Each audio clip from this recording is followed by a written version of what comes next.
Hey Gabe, can you talk about obviously one of the biggest challenges you'll have all season as a big man against Texas? They have a huge front line. Can you talk about the challenge that waits there and how much you guys are looking forward to? We're definitely looking forward to the challenge. Once you sign up to be a Division I player, you want to play on TV, and there's no better stage than New York City on ESPN. They have a lot of highly touted big guys, but I feel as though we match up well with them. With me, Woodbury, White, Ewell, and Utah. We have a very versatile group of big guys, so it'll be a good matchup, but we're definitely looking forward to the experience. We're going to take them, obviously we have to respect and take them seriously. Our coaching staff do a great job in getting us prepared for scouts, so we'll definitely know what they do, know how they play, and it's just going to be a great matchup, not only from the big guy perspective, but they have a lot of great guards, and so do we. This has to be a tournament or event you guys have circled during the summer. I know it's one game at a time, but certainly this has to be one of the biggest opportunities of the season for you guys. Yeah, we try not to blow things out of proportion. Obviously, it's another game on the schedule, but you do realize the magnitude of the game. ESPN, New York City.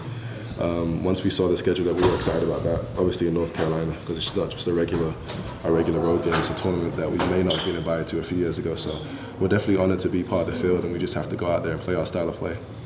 Game, it seemed like there's a lot of action to the post tonight, but it was in a natural way, part of the good offense. Is that something that's been emphasized in the offseason, or is this just kind of a figment of the way the offense works? I think it's both. A lot of the times the guard makes the decision of whether to throw it in. A lot of the times, obviously, as big guys, we want it, but we don't see who's behind us. So it's definitely a spacing thing. It's definitely just a continuous motion offense kind of thing as well.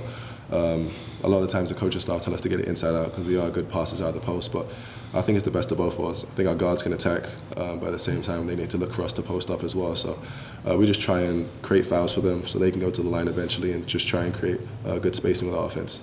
And it seems like the offense is really running, very smooth. You don't have a player like Dev. We've already talked about that a million times. But everybody is sharing the ball. There's no selfishness. But then people are taking shots when they're there. I mean, do you like the way the offense is running so far? Yeah, definitely. I think a lot of the times last year, like I said earlier during media day, we could count on someone like Dev to go off the dribble with 10 seconds left. We didn't have to look for a good shot.